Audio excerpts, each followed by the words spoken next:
நம்ம இந்த முள்ளங்கி செடி வந்து நல்லா அதோட சீடு மாதிரி இருக்கிறது முத்திடுச்சுன்னு நினைக்கிறேன். எல்லாம் மாதிரி ப்ரௌன் ஆகுது. பட் இது சீடானே தெரியல.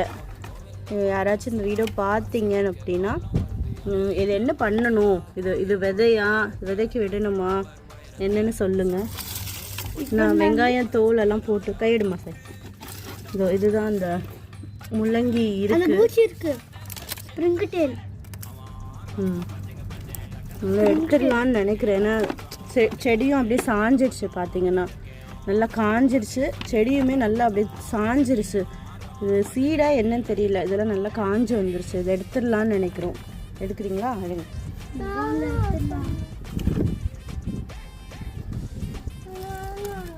இது குட்டி முள்ளங்கி மாதிரி வளர்ந்துருக்கு.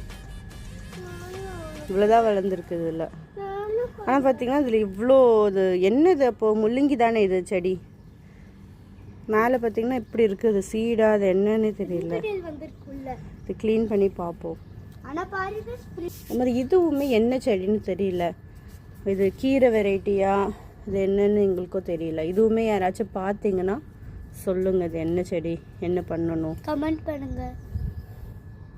இது கீரை மாதிரியும் இருக்குது. இது ஏதோ விதை மாதிரி இப்படி வளர்ந்துருக்குது. இதுவும் என்னன்னு தெரியல. பிடிங்க ஒரு சைட் முள்ளங்கிய.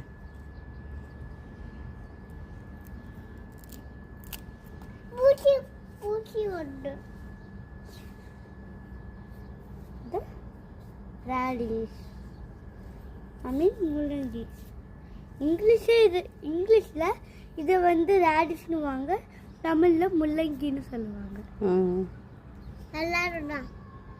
அதுவும் எனக்கு வந்து இந்த ரேடிஷை கட் பண்ணி அந்த வெனிகரில் போட்டு சாப்பிட்டா எனக்கு ரொம்ப பிடிக்கும். இந்த ஓப்பன் பண்ணுங்க. இந்த சீடு மாதிரி இருக்குது. நான் ஓப்பன் பண்ணுறேன். என் கார்டனில் சீடாக இருக்குது. கையில் குட்டிடுங்க. கையில் இருக்கும். கையில் குட்டி விடுங்க. அப்படியா? இது பாருங்க. இதுதான் முள்ளங்கியோட விதையோ? விதைனா சீட். நிக்கில போட்டு ஓகே. லாஸ்ட்டாக கொடுப்பேன் உள்ளே போயிட்டு. கை கட்டுங்க போட்டோம்.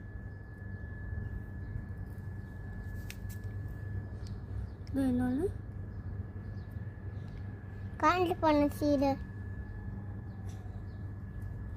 இதுக்குள்ளே பார்த்தீங்கன்னா இந்த மாதிரி இருக்குது. அப்போ இதுதான் அதோட சீடா விதையா அதுவும் சொல்லுங்கள்.